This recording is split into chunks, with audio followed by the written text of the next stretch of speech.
বৰ্তমানৰ সময়ছোৱাত আমি দেখিবলৈ গ'লে চাহ বাগিচা অঞ্চলত আমি দিনে দিনে আমি বৃদ্ধি হোৱা আমি দেখি পাইছোঁ যে বিশেষকৈ চাহ বাগিচা অঞ্চলত আজিৰ যি নৱপ্ৰজন্ম যিসকল যুৱক যুৱতী আছে তেওঁলোকে মই মানে গোটেইখিনি বুলি ক'ব নোৱাৰোঁ, কিন্তু প্ৰায়ে মই দেখিবলৈ পাইছোঁ যে আজিৰ তাৰিখত আমাৰ চাহ বাগিচা অঞ্চলত মাদক দ্ৰব্য দিনে দিনে বৃদ্ধি হ'বলগীয়া হৈছে আৰু যাৰ কাৰণে এইটো এটা ডাঙৰ মানে ক্ষতিকাৰক অনাগত দিনবোৰত আমাৰ জনগোষ্ঠীটোৰ কাৰণে। আৰু আজি আমি কাৰ্যনিৰ্বাহক সভাখনত আমি অসম চাহ জনজাতি ছাত্ৰ সন্থাই আমি ইয়াৰ সম্পৰ্কতে আমি আলোচনা কৰিছোঁ যে এই নিচাজাতীয় বস্তু বা মাদক দ্ৰব্য আৰু বিভিন্ন যি আমি ভাং দেখিবলৈ পাওঁ আজিৰ তাৰিখত আমাৰ যুৱকসকলে আজি মানে খোৱাটো আমি দেখিবলৈ পাইছোঁ আমাৰ বৰ্তমানৰ সময়ছোৱাত। এই ভাং গাঞ্জা এইবিলাক দিনে দিনে বৃদ্ধি হৈছে। মই বিশেষকৈ এই মিডিয়া মাধ্যমৰ যোগেদি বৰ্তমানৰ আমাৰ ওদালগুৰি জিলাৰ প্ৰশাসন বিষয়াসকলক আমি অনুৰোধ জনাইছোঁ ওদালগুৰি জিলা প্ৰশাসনে যাতে এই বিষয়টিৰ ওপৰতে গুৰুত্ব প্ৰদান কৰে আৰু চাহ বাগিচা অঞ্চলত যি দিনে দিনে চুলাই মদৰ যি বৃদ্ধি বাঢ়িছে বা ভাং গাঞ্জা আৰু বিভিন্ন ধৰণৰ নিচাজাতীয় যি বৃদ্ধি বাঢ়িছে এই গোটেইখিনি যাতে তেওঁলোকে এটা কঠোৰ যাতে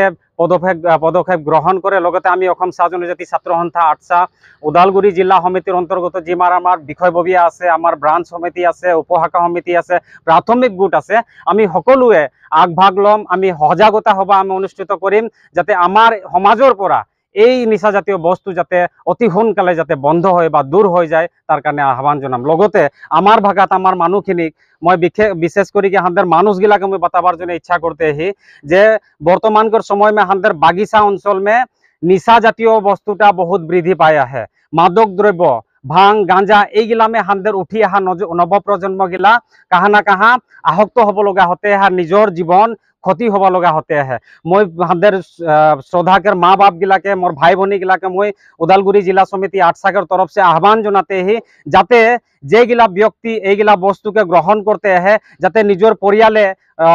যাতে এই বিষয় में যাতে সজাগ হবে কারো জনগিলা ভাই বা ভনী এইগিলা বিষয় এইগিলা বস্তু যে গ্রহণ করতে আহেন ওদেরকে যাতে বুঝুয়া হবে আর ওই জায়গা से যাতে আমাদের মানুষগুলা বাঁচবেন। কারণ বর্তমানকার সময় में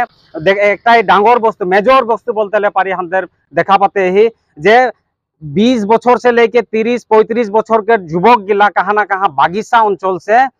नाइकिया होते हैं, मरब लगा होते हैं, कहाँ सुलाई मद खाई के, कहाँ बेसि निशा जातीय बस्तु खाई के। और এটা ডাঙর একটা ক্ষতিকারক বস্তু লাগে জনগোষ্ঠীর জন্য আগন্তুক দিনগুলামে। আর এই বস্তুটা আমাদের অসম চাহ জনজাতি ছাত্র সন্থা আটসা আমাদের উপলব্ধি করতে পারতে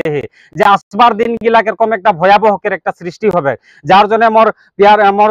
শ্রদ্ধাকের মা বাপ গিলাকে ভাই ভনী গিলাকে মই অনুরোধ করতে অসম চাহ জনজাতি ছাত্র সন্থা আটসাকের তরফ से যাতে এইগিলা বস্তুটা অতি শীঘ্রে যাতে আমাদের সমাজ से যাতে নাইকিয়া হবে, নির্মূল হবে, ইয়ার উপরে যাতে চিন্তা চর্চা করতে লাগে আমাদের চাহ শ্রমিক মা বাপ গিলা ওর জন্য আহ্বান জানাতে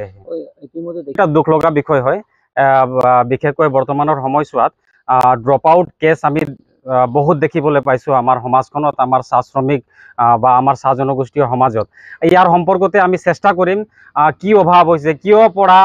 পঢ়া লিখা এৰিবলগীয়া হৈছে, যাতে আমাৰ ল'ৰা ছোৱালীবিলাকে কণ্টিনিউ কৰিব পাৰে তাৰ কাৰণে আমি সজাগতা সভা অনুষ্ঠিত কৰিম আৰু তেওঁলোকক আমি যিমান পাৰোঁ আমি বুজাবলৈ চেষ্টা কৰিম আৰু আটসাই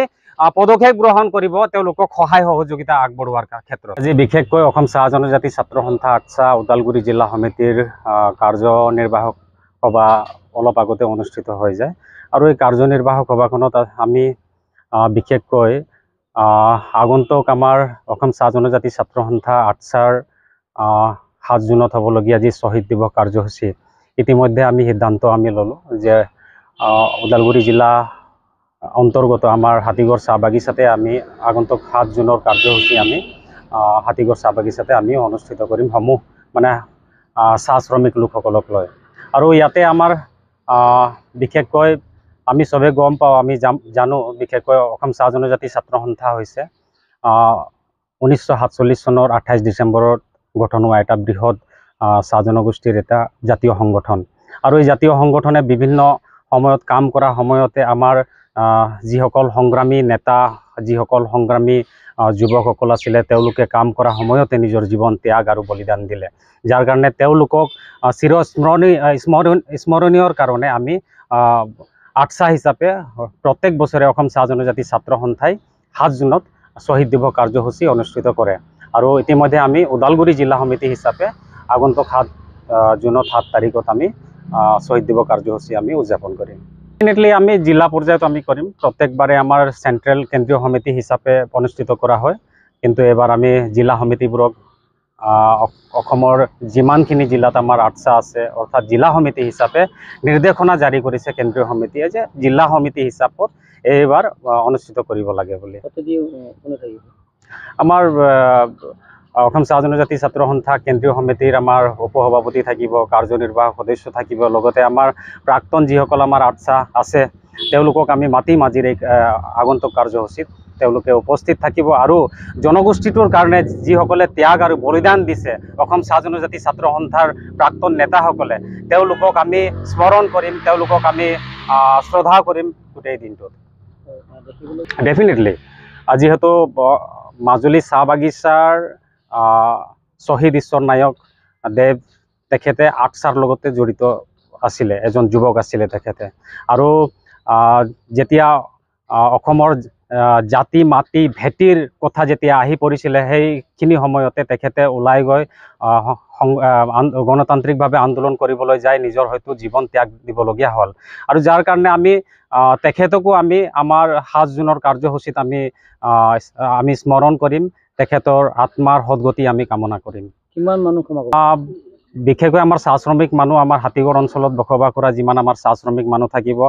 জিলাখনৰ যিমান আমাৰ আটচাৰ বিষয়ববীয়া থাকিব, আৰু বাগিচাৰ যিহেতু শনিবাৰ দিন হয়, আমি চেষ্টা কৰিম মানুহখিনিক আমি একেলগে গোট খোৱাৰ কাৰণে। খুব যদি সম্ভৱ হয় আমি বেছিয়ে গোট খোৱাবলৈ আমি চেষ্টা কৰিম।